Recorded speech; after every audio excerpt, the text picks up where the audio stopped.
Hello and welcome to all my dear student. प्यारे बच्चों, सभी को एक बार फिर से नमस्कार, गुड मॉर्निंग। हम पढ़ रहे थे सर्कुलर मोशन और आज हमारा होगा बहुत ही इंपॉर्टेंट टॉपिक। उसी के अंदर एक एक टॉपिक को बिल्कुल आराम आराम से करेंगे। देखो, रेडियस ऑफ कर्वेचर के बारे में बात करेंगे भाई। अगर बात आ जाती है भाई रेडियस ऑफ कर्वेचर होता क्या चीज़ है। जैसे आपने देखा कि कोई भी कर्व है, जैसे आपने देखा कोई भी कर्व है, ये आपने कोई कर्व लिया। अब अगर इस कर्व में देखोगे आप, इसके मतलब कुछ पार्ट आप देखोगे, जैसे आपने छोटा सा कुछ हिस्सा लिया, उसमें देखो यहाँ पर इस कर्व का कुछ पार्ट आपका सर्कुलर मोशन का पार्ट रहेगा। क्या होगा? पार्ट ऑफ सर्कल रहेगा। मतलब छोटे छोटे पार्ट आप देखोगे कर्वेचर के। ये जो आपका कर्व है, इस कर्व में आपको रेडियस ऑफ मतलब सर्कल के कुछ पार्ट दिखेंगे। जैसे यहाँ पर दिखा आपको सर्कल का पार्ट। अगर मैं यहाँ की बात करता हूँ तो ये बातें हम कर चुके हैं पहले, ठीक है। यहाँ पर भी आप कहोगे कुछ रेडियस ऑफ कर्वेचर टाइप में कुछ पार्ट दिखा, तो अब मैं कहूँगा कि ए से बी तक आपको radius of curvature find out करनी है। क्या फाइंड आउट करनी है? Radius of curvature find out करनी है। अगर आप कहोगे, जैसे आपके पास एक बात आ जाती है कि भी मोर कर्व, अगर आपका कर्व ज़्यादा रहेगा तो आपकी रेडियस क्या होगी? स्मॉल होगी। क्या होगी? रेडियस स्मॉल रेडियस होगी। ये छोटा सा पॉइंट है भाई, सीधी सी बात है। कर्व आपने जैसे शार्प कर्व ले लिया ये, तो इसमें रेडियस छोटी रहेगी। अब जैसे कर्व, यही कर्व सेम लेंथ का ही ले लिया, अब देखो इसकी रेडियस बहुत लंबी ज़्यादा हो जाएगी। तो कहानी बहुत ही सिंपल सी थी। अगर आपको रेडियस ऑफ कर्वेचर निकालना आ जाए, क्या आ जाए भाई? रेडियस ऑफ कर्वेचर निकालना आ जाता है। तो रेडियस ऑफ कर्वेचर निकालने के लिए आपको क्या करना पड़ेगा? सबसे पहले आपको करना पड़ेगा कि जो आपके पास स्पीड दी हुई है, क्या दी हुई? जो स्पीड दी हुई है, ठीक है, उस स्पीड का आपको स्क्वायर कर देना है। क्या कर देना भाई? स्क्वायर कर देना है। और अब देखो, अब सबसे मेन जो पॉइंट रहेगा आपका, जैसे कि आपके कहा भाई एक्सेलेरेशन, आपको क्या रखना है? Acceleration perpendicular to velocity. Acceleration perpendicular to velocity, ये पॉइंट लेना है। जैसे कि मैं बात करता हूँ, क्या, जैसे मैंने कहा इस पॉइंट के ऊपर, इस पॉइंट के ऊपर आपकी v वेलोसिटी है, तो अगर इसके परपेंडिकुलर a एक्सेलेरेशन है तो आप कहोगे v स्क्वायर बाई a। क्या हो जाएगी? v स्क्वायर बाई a आपका RC होगा, रेडियस ऑफ कर्वेचर होगा। ध्यान रखना, उस पॉइंट के ऊपर जहां पर आपको radius of curvature find out करनी है, उस पॉइंट पर आपकी वेलोसिटी क्या रहेगी, उसका आपको स्क्वायर करना है। और उस वेलोसिटी के स्क्वायर के जस्ट परपेंडिकुलर देखोगे कि आपका जो एक्सेलेरेशन है, जो परपेंडिकुलर एक्सेलेरेशन है, वो कितना है। इसके ऊपर क्वेश्चन करेंगे ताकि आपकी जो कन्फ्यूजन है दूर हो जाए कि भाई ऐसे कैसे पता चलेगा परपेंडिकुलर एक्सेलेरेशन के बारे में, ताकि इसको क्लियर किया जाए। देखो, सबसे पहला ही क्वेश्चन मैं आपको लेता हूं कि भाई आपके पास, एक मिनट, जैसे मैं कहता हूं कि भाई सबसे जो मेन फंडा रहेगा, जैसे यहां पर आप देखोगे ये कोई पाथ है किसी भी पार्टिकल का, ठीक है। यहाँ पर आप देखोगे कुछ वेलोसिटी से इसको क्या किया गया? प्रोजेक्ट किया गया है, ठीक है। u वेलोसिटी से इसको प्रोजेक्ट किया गया है। अब आपको बतानी है at top point of, at top point, देखो at top point of radius of curvature, आपको क्या बतानी है? At top point, at top point radius of curvature आपको बतानी है भाई। क्या बतानी है? रेडियस ऑफ कर्वेचर आपको बतानी है। सबसे मेन जो आपका जो फंडा रहेगा, सबसे बड़ी बात है कि इसमें देखो क्या क्या आपको दिया मिलेगा। जैसे आपको बोल दिया जाए कि जो u की वैल्यू है, जो u आपको जो इनिशियल वेलोसिटी है, ठीक है, इसकी वैल्यू 15 मीटर पर सेकंड रहेगी, ठीक है। जो आपके पास थीटा एंगल रहेगा वो 37 रहेगा। ये एंगल जो आपका रहेगा 37 रहेगा। क्या रहेगा भाई? 37 रहेगा, ठीक है। इतना कुछ बस आपको दिया हुआ है। अब आपको क्या करना है? Radius of curvature find out करनी है। उसके लिए सबसे बड़ी बात क्या, देखो सबसे पहले हमें क्या दिया हुआ है? वेलोसिटी। अब वेलोसिटी लेनी है उस पॉइंट के ऊपर जहां पर हमने रेडियस ऑफ कर्वेचर निकाला है, और उसी पॉइंट पर परपेंडिकुलर एक्सेलेरेशन लेना है। क्या लेना है? परपेंडिकुलर एक्सेलेरेशन लेना है। चलो बात करते हैं। देखो, सबसे पहली पॉइंट, अगर टॉप पॉइंट की बात आपने कर भी ली तो आप कहोगे टॉप पॉइंट के ऊपर आपकी जो वेलोसिटी रहेगी केवल हॉरिजॉन्टल वेलोसिटी रहेगी, ये मुझे पता है। अगर टॉप पॉइंट पर हॉरिजॉन्टल वेलोसिटी रहेगी तो बस ये देखो, अगर मैंने कहा इस u को मैं दो कंपोनेंट में ब्रेक कर देता हूँ, एक u साइन थीटा और एक u कोस थीटा, तो जो ये वेलोसिटी होगी ये केवल u कोस थीटा रहेगी। क्या रहेगी? u cos theta.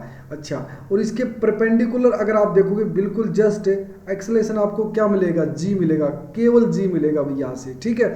तो मैं कहता हूँ कि भाई अगर परपेंडिकुलर जो वेलोसिटी है तो आप यहाँ से आप कहोगे RC जो रहेगा आपका वो u cos थीटा का होल स्क्वायर। अब जो परपेंडिकुलर वेलोसिटी ये रहेगी किसके, g के। बस इतना सारा करना था हमें। अब वैल्यू आप निकाल सकते हो कैसे, आप कहोगे जो इनिशियल जो आपका जो u की वैल्यू दी हुई थी, देखो 15 दिया हुआ था, ठीक है, और cos 37। अब देखो ये आपको पता होना चाहिए भाई cos 37, क्योंकि सबसे मेन चीज़ क्या होती है, जो एंगल्स का हमें पता नहीं होता। क्या होता है भाई, एंगल्स का हमें पता नहीं होता। अब देखो cos 37 4/5 क्या रहेगा भाई आपका 4/5 रहेगा। तो आप कहोगे भाई 4/5 ये हो जाएगा आपका 12, और 12 का स्क्वायर और अपॉन में 10, तो ये हो जाएगा 144/10, मतलब 14.4। अगर रेडियस ऑफ कर्वेचर है तो आप किसके लिए मतलब यूनिट मीटर ले सकते हो। कहानी बड़ी सिंपल सी है। कैसे आपने कैसे लगा भी, कहानी सिंपल है बिल्कुल। आपको सबसे पहले उस पॉइंट के ऊपर वेलोसिटी फाइंड आउट करनी। मैंने टॉप पॉइंट पर वेलोसिटी फाइंड आउट की, क्योंकि वर्टिकल वेलोसिटी तो यहाँ है ही नहीं, केवल क्या है हॉरिजॉन्टल वेलोसिटी, जिसकी वैल्यू u cos थीटा है। u cos थीटा की वैल्यू मैंने निकाली जो 12 आई है। उसी पॉइंट के ऊपर नीचे की तरफ g एक्सेलेरेशन होगा, मुझे पता है ग्रेविटी की वजह से g एक्सेलेरेशन होगा, ठीक है भाई, ये निकाल ली। अब इसी टाइप का एक क्वेश्चन और देखते हैं, ताकि भाई अच्छे से आपकी क्लियरिटी हो भाई क्या फंडा क्या है ये रेडियस ऑफ कर्वेचर का। एक दूसरा क्वेश्चन देखते हैं, सेम पॉइंट पे रहेगा। जैसे मैंने कहा ये कोई मतलब आप कहोगे भाई u वेलोसिटी से आपने किसी को प्रोजेक्ट किया, ठीक है, ये कोई आपकी u वेलोसिटी थी। अब कहोगे जो u की वैल्यू आपने दी है वो 25 मीटर पर सेकंड, और जो एंगल दिया हुआ आपका ये 53 दिया हुआ है। क्या भाई आपकी बार जो एंगल चेंज कर दिया, 53 डिग्री आपने एंगल कर दिया, ठीक है। अब आपको क्या बतानी, देखो find radius at the point of landing. आप कहोगे क्या, find radius at the point of landing, जो जहां पर आपकी जो लैंडिंग हो रही है उस पॉइंट के ऊपर आपको क्या निकालनी है भाई, रेडियस ऑफ कर्वेचर निकालनी है, रेडियस निकालनी है, ये आपको निकालना है भाई। फटाफट से वीडियो को पॉज करके और फटाफट देखो यार ये फंडा क्या है। 1 मिनट में आप बताने की कोशिश करो सर ये कैसे होगा। सबसे बड़ी बात देखो, अगर आपने देखा लैंडिंग पॉइंट, देखो ये एंगल भी आपका क्या हो जाएगा 53 हो जाएगा। अब देखो इस पॉइंट के ऊपर आपकी वेलोसिटी ये रहने वाली, क्या रहने वाली है, आप कहोगे मतलब इधर को रहने वाली है, ठीक है। कहानी बड़ी सिंपल होगी। अगर आप u वेलोसिटी से इसको प्रोजेक्ट कर रहे हो तो ये 55 से मतलब 25 से नीचे की तरफ जाएगा ऐसे, ठीक है। तो मैं कह सकता हूँ अगर मेरी वेलोसिटी ये इधर को रहेगी तो आप कहोगे इसी पॉइंट के ऊपर जो आपका g यहाँ पर नीचे की तरफ रहा होगा, क्या होगा g नीचे की तरफ, और g के भी 2 कंपोनेंट परपेंडिकुलर कंपोनेंट होंगे, एक वेलोसिटी के साथ रहेगा और एक वेलोसिटी के परपेंडिकुलर रहेगा।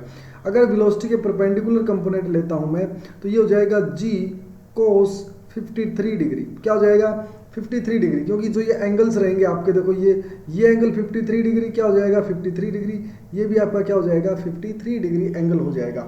तो यहाँ पर ये वैल्यू रहेगी आपकी g cos 53 डिग्री, और यहाँ पर जो वेलोसिटी है आपकी लैंडिंग पॉइंट और इसके ऊपर क्या हो जाएगी सेम रहेगी आपकी 25 डिग्री आपने बताई है। अच्छा जी यहाँ पर देखो, क्योंकि इस पॉइंट पर अगर आप देखोगे तो ये आपकी जो केवल वेलोसिटी क्या है आपकी 25 यहाँ पर दी हुई है।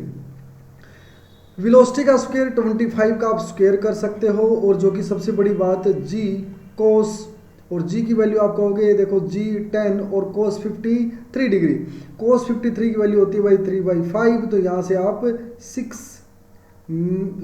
आप निकाल सकते हो। जो एक्सेलेरेशन आया आपका 6 मीटर पर सेकंड स्क्वायर आया है, तो यहाँ से 6 होगा तो 150 नहीं क्या नाम है, या आप 25 इंटू 25 कर सकते हो, यहाँ से 625/6 ये वैल्यू आपकी मीटर में निकल के आई है रेडियस ऑफ कर्वेचर। बड़ा आसान सा क्वेश्चन था। 53 से लेके आप लैंडिंग पॉइंट पे देखा, लैंडिंग पॉइंट पे जो वेलोसिटी तो आपकी 25 थी, लेकिन आपने देखा नीचे की तरफ एक्सेलेरेशन आपका g है। देखो ये वेलोसिटी आपकी 25 थी, लेकिन आपने देखा जो ये एक्सेलेरेशन है ये क्या है आपका g नीचे की तरफ है, ठीक है। तो यहाँ पर जो एंगल है ये 53 डिग्री है। अब इस एंगल को आपने क्या कर दिया, इसमें उसमें रेक्टेंगुलर कंपोनेंट में ब्रेक किया, तो आप कहोगे कि g cos थीटा और g sin थीटा में आपने इसको ब्रेक किया, तो ये आपका हो जाएगा g cos 53 डिग्री और ये हो जाएगा g sin 53 डिग्री, ठीक है। लेकिन हमें तो परपेंडिकुलर वाला लेना है, जो परपेंडिकुलर हमारी वेलोसिटी थी उसके परपेंडिकुलर हमने एंगल्स को लेना है। ये आपने देखा भाई। एक क्वेश्चन और देखते हैं ताकि और क्लैरिटी हो आपके दिमाग में कि भाई ये फंडा है क्या। देखो सबसे बड़ी बात है, अब 2-4 क्वेश्चन आप कर लेते हो ना किसी भी टॉपिक के, तो क्वेश्चंस करने से आपकी और क्लैरिटी आ जाती है दिमाग में। ठीक है भाई, क्वेश्चंस में क्या दिया हुआ है। चलो मैं क्या करता हूँ, किसी हाइट से देखो अब क्या हो जाएगा, क्वेश्चन को थोड़ा चेंज करके देंगे। यहाँ से आप कहोगे 20 मीटर पर सेकंड से आपने क्या किया, किसी बॉल को या प्रोजेक्ट किया 20 मीटर पर सेकंड से। अब देखो ये जो बॉल होगी ये ऐसे आएगी आपकी यहाँ पर नीचे हिट करेगी, मतलब ग्राउंड पे हिट करेगी। ठीक है, और यहाँ पर अगर ग्राउंड के ऊपर हिट करती है तो यहाँ पर देखो कुछ वेलोसिटी रहेगी यहाँ पर। अब फंडा देखो क्या आपको निकालना है, रेडियस ऑफ कर्वेचर निकालनी है। ठीक है भाई, find the radius of curvature at the point of, मतलब अगर मैं इस पॉइंट को लेता हूँ मान के चलता हूँ P। ठीक है, at point P find R C निकालनी है। ठीक है भाई, बहुत बढ़िया। अब देखो इस पॉइंट के ऊपर सबसे बड़ी बात जो आपके लिए क्या रहने वाली है, अगर मैं कहूँगा कि मेरी यहाँ पर इनिशियल वेलोसिटी इसने 20 मीटर पर सेकंड दी थी। ठीक है, अब यहाँ देखो ये अगर कुछ वेलोसिटी आएगी, ये वेलोसिटी मुझे फाइंड आउट करनी है, और यहाँ पर एक्सेलेरेशन मुझे फाइंड आउट करना है, ये मुझे वेलोसिटी फाइंड आउट करनी है। सबसे बड़ी बात, अगर आप इसी वेलोसिटी को देखोगे तो हॉरिजॉन्टल वेलोसिटी आपकी 20 मीटर पर सेकंड है। कितनी है, 20 मीटर पर सेकंड है। ओके, बड़ा सी सिंपल सा जवाब रहेगा। अगर ये 20 मीटर पर सेकंड है तो मैं इसको 20 मीटर पर सेकंड लिखने वाला हूँ, लेकिन ये वेलोसिटी अगर हो जाए तो दोनों का रिजल्टेंट पैरेललोग्राम लॉ से हम क्या कर सकते हैं, निकाल सकते हैं। बड़ी अच्छी बात है। तो यहाँ पर अगर देखूँगा मैं इनिशियल वेलोसिटी 0 थी इन वर्टिकल कंपोनेंट में, तो यहाँ पर वेलोसिटी हो जाएगी √2gh। ठीक है, और मैं अगर कहूँगा 2 × 10 20 और हाइट जो आपको दी हुई है वो 20 मीटर दी हुई। कितनी दी हुई, 20 मीटर। और इसी से भी आपकी जो वैल्यू आएगी देखो 2, 10 और 20, यहाँ से आप देखोगे तो 20 वैल्यू आ जाती है। अब ये भी 20, ये भी 20। ठीक है, तो दोनों का आप स्क्वायर करके यहाँ पर देखोगे 20 का स्क्वायर, ये आपका रिजल्टेंट आ जाएगा। क्या आ जाएगा, कहोगे आप 2√20 है ना, 20√2 यही आएगा क्या।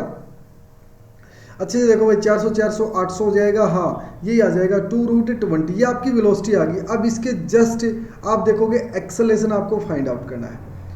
फंडा क्या है, इसी के साथ एक आपका g मिलेगा। क्या मिलेगा, g मिलेगा। अब इस g को आपने g cos थीटा और g sin थीटा में ब्रेक करना है। जैसे मैंने कहा, मैंने इसको g cos थीटा में ब्रेक कर दिया और इस कंपोनेंट को g sin थीटा के अंदर ब्रेक कर दिया। अब ये एंगल देखो पहले क्या दिया हुआ है। सबसे बड़ी बात, ये एंगल आपको दिया हुआ है 45 डिग्री गिवन है, तो ये भी क्या हो जाएगा, 45 डिग्री हो जाएगा। तो मैं कहूँगा कि g × cos 45 डिग्री। तो सबसे बड़ी बात आपके लिए क्या रहेगा, 2 × √20 उसका स्क्वायर करोगे आप, बहुत अच्छी बात है भाई।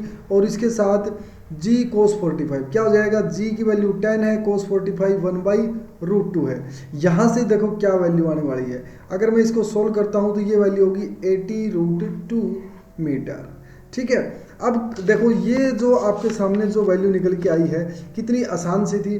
देखो हमें क्या हो गया, हमें कंसेप्ट का पता होना चाहिए। अगर कंसेप्ट का अच्छे से पता चल जाता है तो हमें ज़्यादा इसमें दिक्कत भी नहीं रहती। सबसे बड़ी बात देखो, आपने क्या किया, ऊपर से प्रोजेक्ट कर दिया किसी को। अगर ऊपर से प्रोजेक्ट किया तो वहाँ पर केवल आपकी हॉरिजॉन्टल वेलोसिटी थी और हीटिंग पॉइंट के ऊपर केवल आपकी वही वेलोसिटी आपको मिलेगी। ठीक है, हॉरिजॉन्टल कंपोनेंट में। लेकिन वर्टिकल का हमें पता नहीं था, लेकिन वर्टिकल की इनिशियल वेलोसिटी पता था, और डायरेक्शन क्या होती है g और h हमें पता था, वहाँ से हमें फाइनल वेलोसिटी, दोनों का रिजल्टेंट निकाल लिया। दोनों का रिजल्टेंट क्या है भाई, दोनों का रिजल्टेंट आप पैरेललोग्राम से निकालोगे तो देखोगे मतलब v1 का स्क्वायर v2 का स्क्वायर दोनों का √20 का स्क्वायर 20 का स्क्वायर दोनों का रूट कर दिया, ऐसे 2 मतलब √220 यहाँ पर वैल्यू आ जाती है। ठीक है, अब मतलब देखो ये मैंने जो मतलब थोड़ी सी जो आपकी गड़बड़ी मची है यहाँ पर, जो √2 × 20 रहेगा ये, क्योंकि देखो यहाँ पर आप देखोगे 800 है, 400 × 2 तो यहाँ पर आपके 20√2, ये उल्टा लिख दिया ना भावनाओं में बह करके। ठीक है, तो यहाँ पर ये समझने के प्रयास करना, बहुत ही इंपॉर्टेंट सा कंसेप्ट था, ज़्यादा इसमें कोई दोहराई वाली बात नहीं थी। रेडियस ऑफ कर्वेचर एक बार फिर बता देता हूँ। रेडियस ऑफ कर्वेचर क्या होती है भाई, जिस स्पीड की आप बात कर रहे हो, जिस पॉइंट की आप बात कर रहे हो, उस पॉइंट के आपने क्या निकालनी पड़ेगी, स्पीड निकालनी पड़ेगी, और उस स्पीड कि नीचे देखो आप परपेंडिकुलर में, उस स्पीड के जस्ट परपेंडिकुलर में आप देखोगे कि वहां पर आपका एक्सेलरेशन कितना है। परपेंडिकुलर एक्सेलरेशन किसके? वेलोसिटी के। किसके? वेलोसिटी के। तो वहां आप देखोगे कि आपको पता चलेगा कि हाँ इतना एक्सेलरेशन हमें पता चला है। तो आर मतलब स्पीड का स्क्वायर अपॉन में एक्सेलरेशन दो की परपेंडिकुलर टू दी वेलोसिटी रहेगा आपका। ठीक है, तो प्यारे बच्चों ये था आपका सर्कुलर मोशन। अगले चैप्टर में अगले लेसन में हम बात करेंगे एक्सेलरेशन किस बारे में, कि भाई सर्कुलर मोशन में एक्सेलरेशन क्या होता है। सेंट्रीपिटल एक्सेलरेशन और centrifugal acceleration, centrifugal force, banking of roads, सभी इसी के अंदर करने वाले हैं। मिलते हैं नेक्स्ट लेक्चर के अंदर, तब तक के लिए बहुत बहुत धन्यवाद। Thank you so much.